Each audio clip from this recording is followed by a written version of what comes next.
It is 10 o'clock. This is Sky News at 10, our top story. Israel said it's beginning to drop aid into Gaza from the air, but charities warn it will not reverse the starvation crisis there. Pressure grows on Sir Keir Starmer to take action as the campaigner Bob Geldof tells Sky News he believes Israeli authorities are lying about the situation there.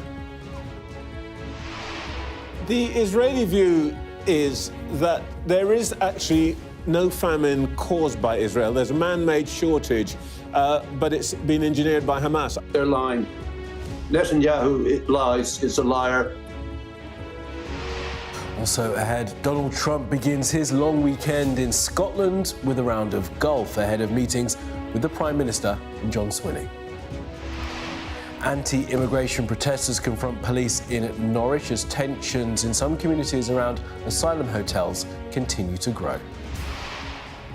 The countdown to kick-off is on as the Lionesses train for the final time ahead of tomorrow's final against Spain. And the next generation of footballers tell us how their national team is inspiring them. And we'll take our first look at tomorrow's front pages in our press preview from 10:30.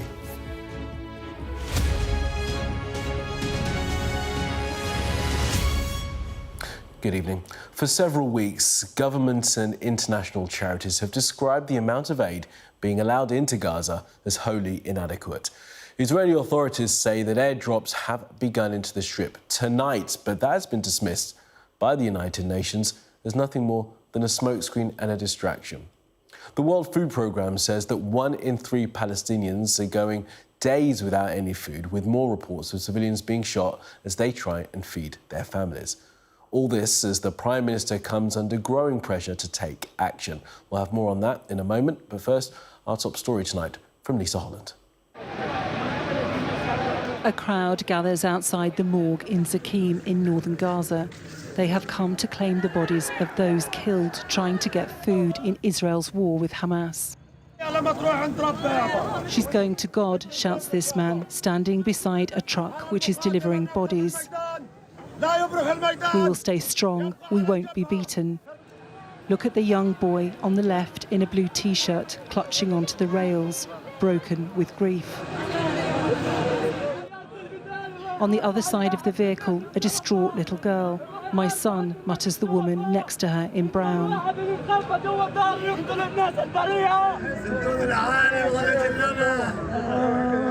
Lurched over his loved ones. You will leave me with no one, says this man. I will be on my own, only me.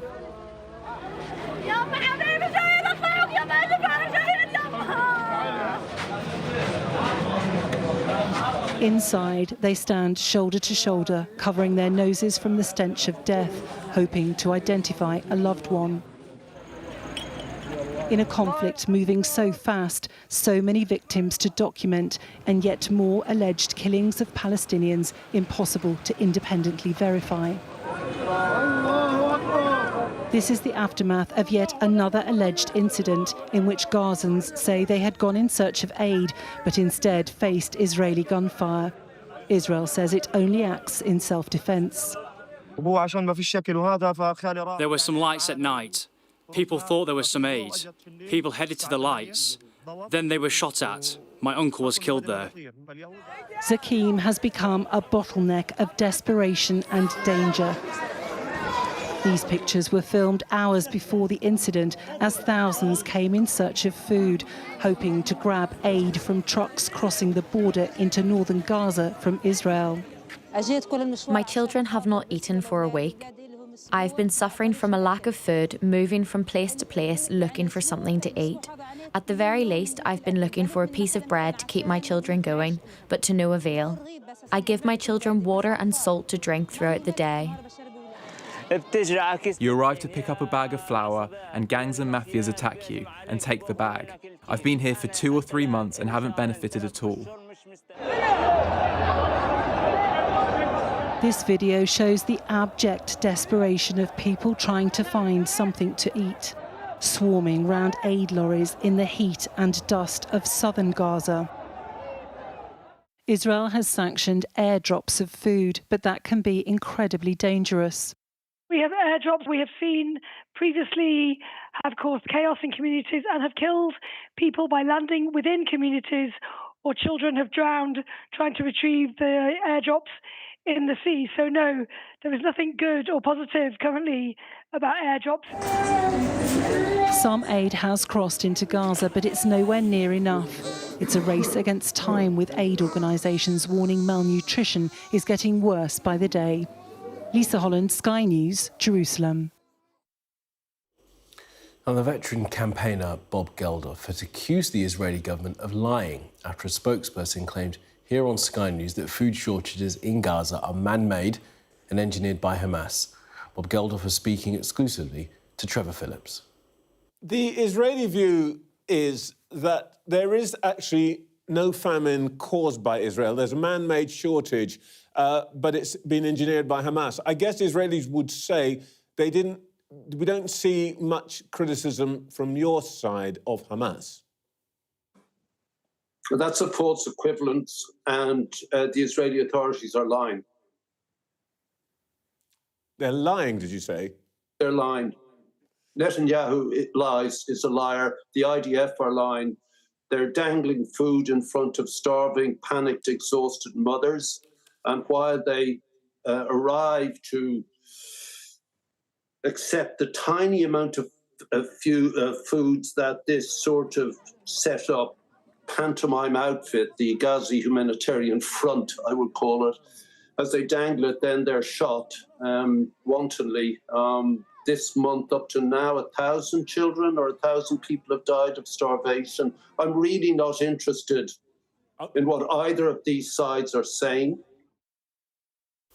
Well, in response, the IDF said recently the Israeli security establishment has established a series of measures to stabilise the humanitarian situation in Gaza, including the opening of the Zikkim crossing, the entry of aid via the Egyptian and Jordanian routes, adjusting the inspection capacity at the crossings, developing joint plans with the UN and international organisations to improve collection capabilities and more.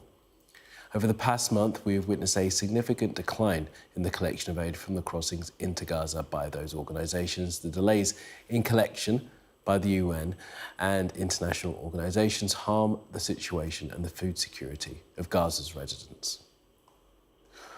You can watch the full interview with Bob Geldof on Sunday morning with Trevor Phillips at 8:30. That's tomorrow morning. Trevor will also speak to the leader of the opposition, Kemi Badenoch, and the Treasury Minister, James Murray. Let's bring our chief political correspondent, John Craig, joining us now from Downing Street. Good evening to you, John. So the PM still under pressure. And that pressure potentially could get a lot stronger and get worse and more embarrassing for Sir Keir Starmer. The Prime Minister has had a phone call today with President Macron, who, of course, on Thursday said France is poised to recognise Palestine, the Palestinian state, and also the German Chancellor Merz. Now, the PM's attitude to that is that he's essentially yes, but not yet. Now, the President of France is talking about recognising the Palestinian state at the UN General Assembly in September. The PM is talking about concrete steps, with the recognition of Palestine state being one of those steps, turning a ceasefire into a lasting peace. He says he's unequivocal. Well, that's not good enough for all those MPs who are demanding action, demanding movement. They're saying that there's a big conference in New York at the UN next week where a move could be made. That's what they've demanded in the letter backed by more than 200 MPs. There are various points of danger for the Prime Minister ahead. He's got some breathing space because Parliament's not sitting. But, for example, if one of the minor parties, say the SNP or the Liberal Democrats, were to put forward a motion when Parliament's back in September calling for recognition of Palestine, that would expose the deep divisions in the Labour Party.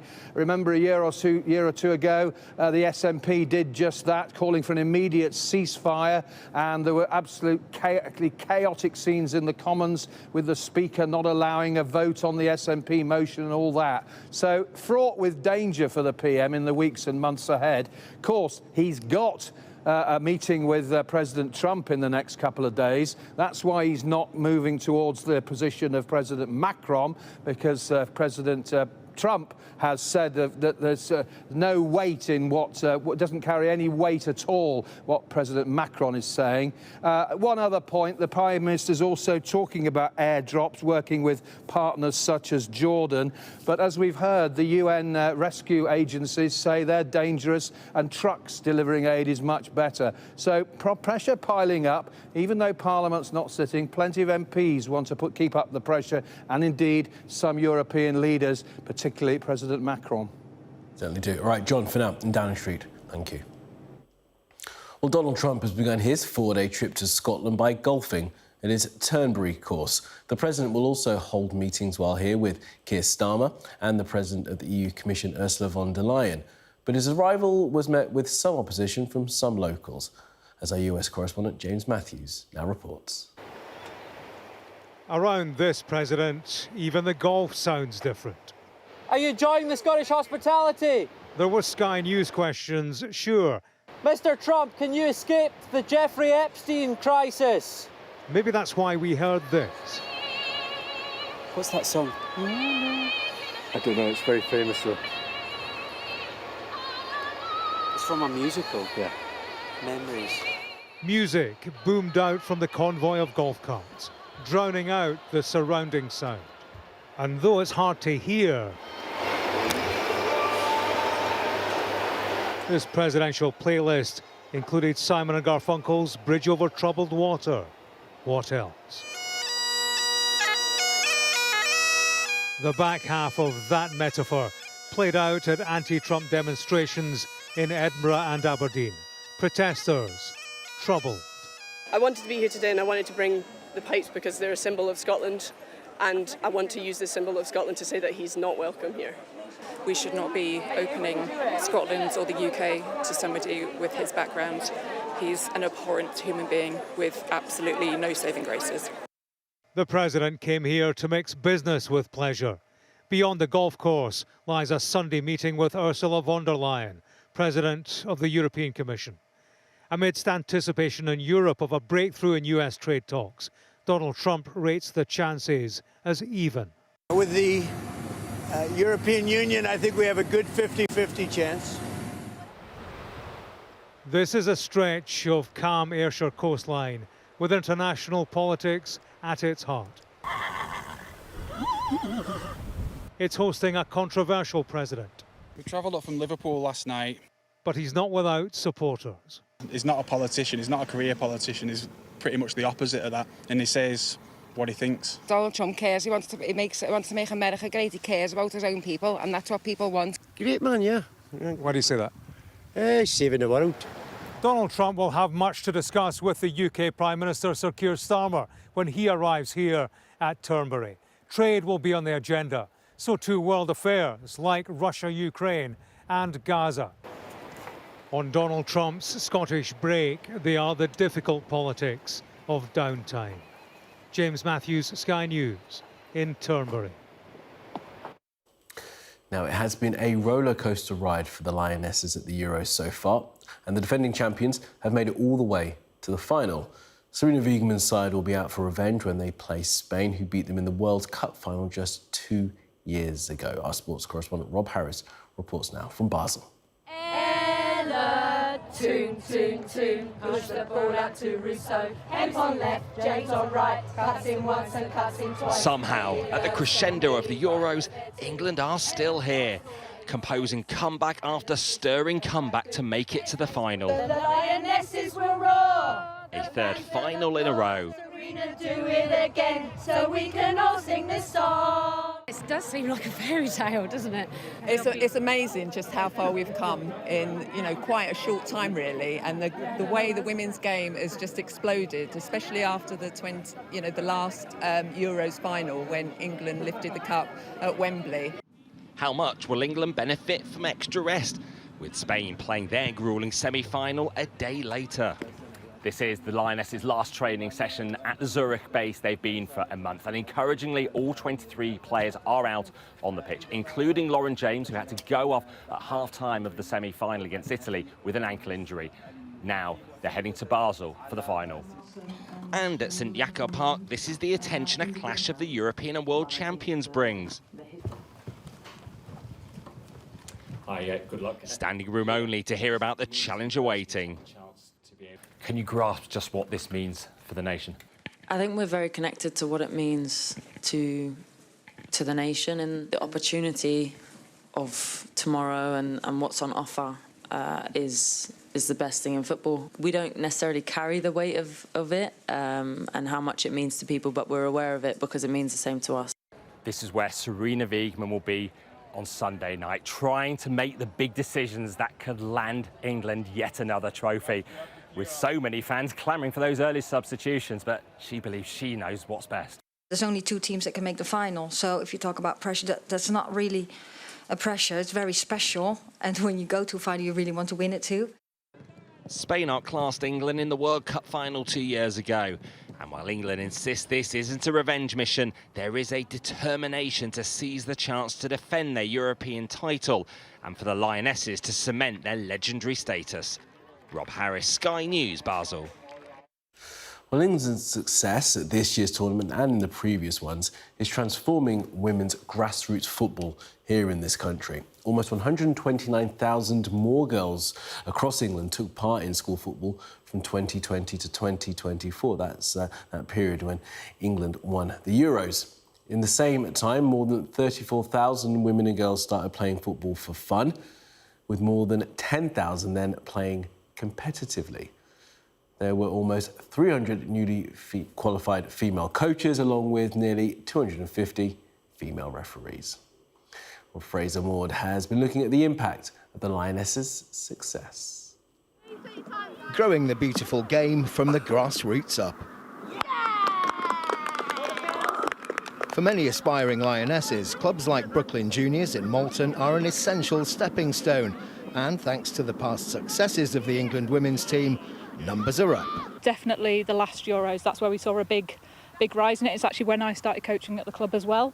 So when I first started, we actually were putting on summer fun days, so we had a massive influx of girls. I think it's definitely down to the success, not only of the Lionesses, but also of the Women's Super League getting so big as well. Nice save, well done. Whether it's famous players or family who've been the inspiration, these girls just love the game. I took up football because it's to build confidence and new friends, but they really helped show that women can do everything. My brothers used to play a lot in the garden when I was young, and I just used to join in with them. All my friends play football at school, and I thought I might as well start playing. And also my dad played when he was younger, so I wanted to play. So you're following in the family footsteps? Yeah. The statistics show that more and more young girls are taking up football. The problem is getting them to stay involved in the sport as they get older. Fewer than 25% of girls keep playing into adulthood. For boys, it's over 60%. As they get older, some of them might not feel it's cool to be playing football anymore. So I think with the Lionesses and the impact that's had on the younger age groups coming through, particularly here, we're really hopeful that we will be able to carry that on so that in a few years' time we'll have football teams at all age groups for the girls. 225 miles away in East London, Lionesses Past and Future are doing their bit to keep these young players on side as adults. What we would love to see is equity in the game. So we're aiming for 90% of our schools in England to offer equal opportunities to girls by 2028. So that's kind of a key milestone for us. We will then kind of shift, and we are already shifting into looking at how we make clubs accessible for females. So not just for girls that want to come in. Hopefully these girls now growing up will have the opportunity to learn that sport growing up, and not just that, but having access to other sports like rugby as well, which are typically seen as more male-dominated.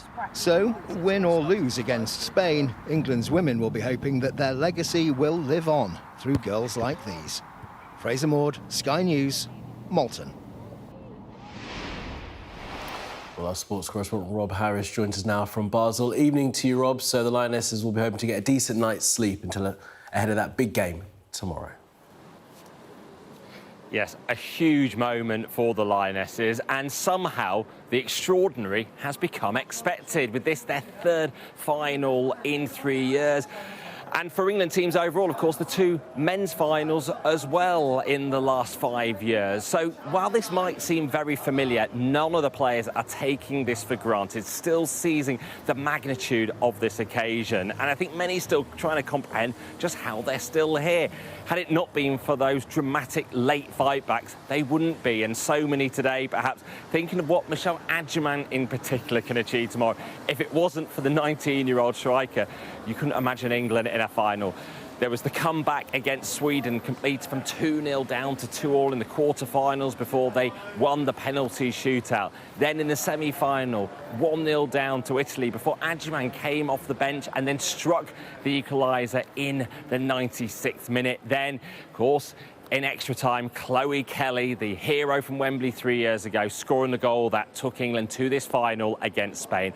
And many will be reflecting now on 2 years ago when I was in Sydney for that World Cup final, when Spain were very much on top that day to become world champions. And also moments reflect about how that day, in many ways, for the Spanish team was overshadowed by the Federation boss, Luis Rubiales, and he was later convicted for sexual assault for that enforced kiss on one of their star players, Jenny Hermoso. So Spain feel they never got to fully celebrate that trophy, so they will be very determined to try to beat England once again tomorrow. But so many fans now starting to gather here from far and wide. I expect England fans to very much outnumber the Spanish here for the European Championship final tomorrow night. OK, Rob, for now, thank you for that. More from you and team tomorrow, of course. Now, people gathered in Norwich in protest today outside a hotel that's housing asylum seekers. Demonstrators gathered with flags of St George and banners. Now, despite the clashes, police said that the event concluded with no arrests. Donald Trump says that leaders of Cambodia and Thailand have agreed to meet immediately to discuss a ceasefire. It comes after the nations exchanged artillery fire for a third day along their disputed border. At least 33 people have been killed, more than 160,000 displaced. And at least 5 people have been killed and several injured after Russia and Ukraine traded airstrikes overnight. In Ukraine, the regions of Sumy as well as Dnipro were targeted by rockets and drones, leaving 3 dead. 2 people were killed in the Russian border region of Rostov. Well, health leaders have issued a warning after a rise in cases of botulism across England, with the UK Health Security Agency confirming 38 cases. Evidence so far suggests it's being caused by the use of an unlicensed Botox-like product, as Katie Barnfield found out. I couldn't get out of bed. The exhaustion had hit. My eyes were so sore. What Nicola thought was a simple cosmetic procedure put her life in danger. They needed to rule out that it was a stroke. So they saw you and thought you had a stroke? Yeah.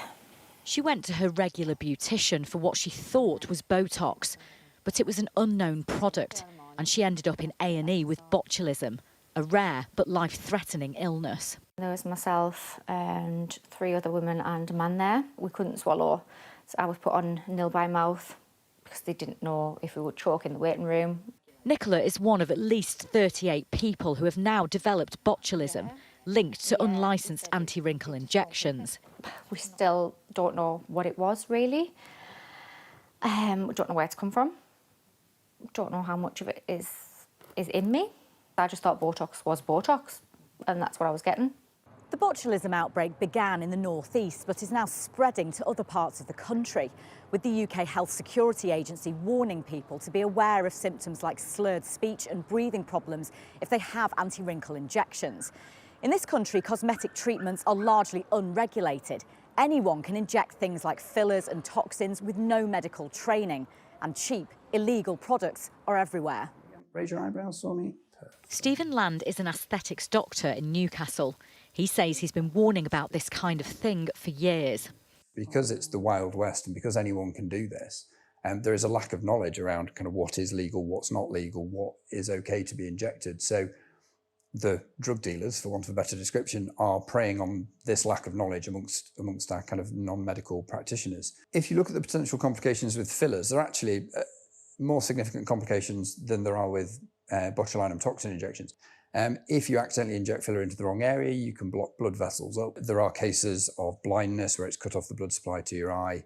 There are only a handful of licensed anti-wrinkle toxins in the UK, but Dr. Land showed us messages he says he gets on a weekly basis from sellers trying to push him illegal knockoffs. So this is the original. This one's kind of Botox. Botox is a brand name. They tend to come in 50-unit bottles or 100-unit bottles. When you're buying these kind of illegal toxins that are not coming from a licensed pharmacy, you could have 50 or 5,000 or rat poison or, there could be anything in there.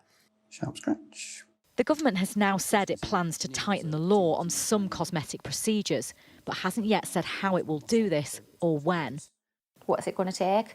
I mean, one of the girls that we were in hospital with did nearly die. She had to be resuscitated. It still kind of doesn't feel real. Feels a little bit like a dream.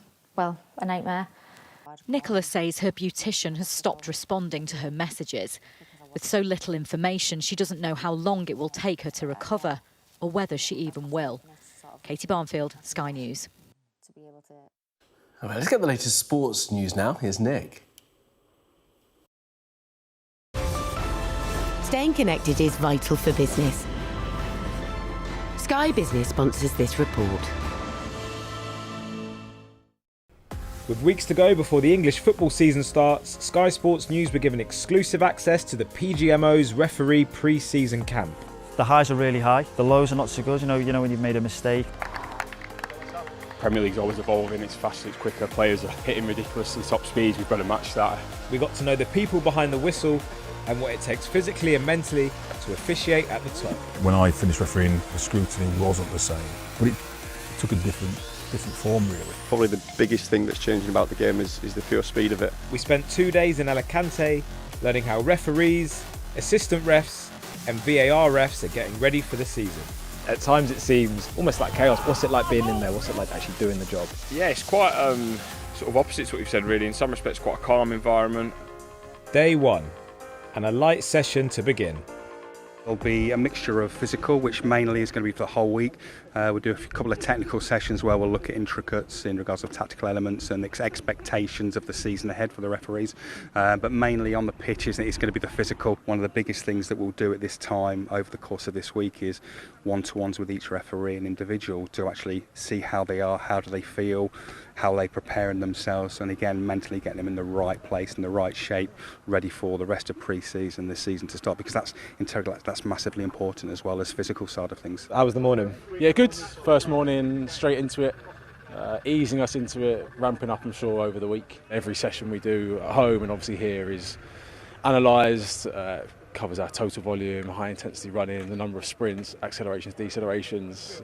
Yes, it's a lot of data, but it helps us because when we're going to games we're well prepared. First session out of the way, and we were told the big one was to come the next morning. But first up, classroom time and lunch. What's the link between like good nutrition and like decision making and the brain? Yeah, cognitive function is everything with regards to good carbohydrate fuelings, glucose and glycogen particularly, great hydration. Everything's going to be coming together in that moment to help them make that decision under crazy amounts of pressure. All fueled up, it's time for the gym and time to get locked in. A little bit of testing that we're going to do. Another 10 seconds please. Who won? Do we have a winner there? Me. Shut up. Warmed up, stretched up, it's time to run.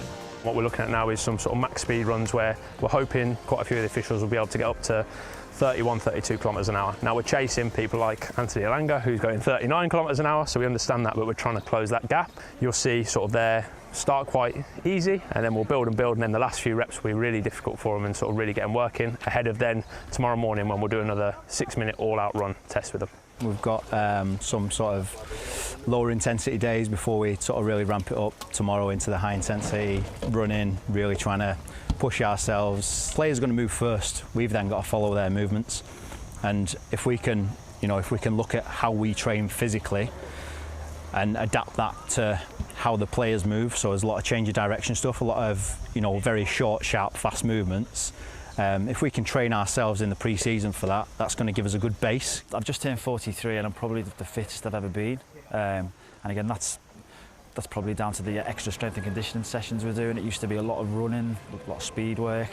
now obviously looking at injury prevention stuff. Is it something that you just really enjoy? Like, what's the balance in terms of enjoying it, but also it's the most watched league in the world, so I guess there must be natural nerves. Yeah, you're conscious of that before and afterwards, when you're on. Sky Business sponsors this report. Well, that was Sky News at 10. Coming up, we're going to take our first look at tomorrow's papers in our press preview. Tonight, we're joined by the journalist and author Christina Patterson and the political commentator Benedict Spence. Guys, thanks for being with us. Among the stories we'll be discussing, this on the front page of The Times, looking ahead to when Starmer meets Trump in Scotland. We'll be right back.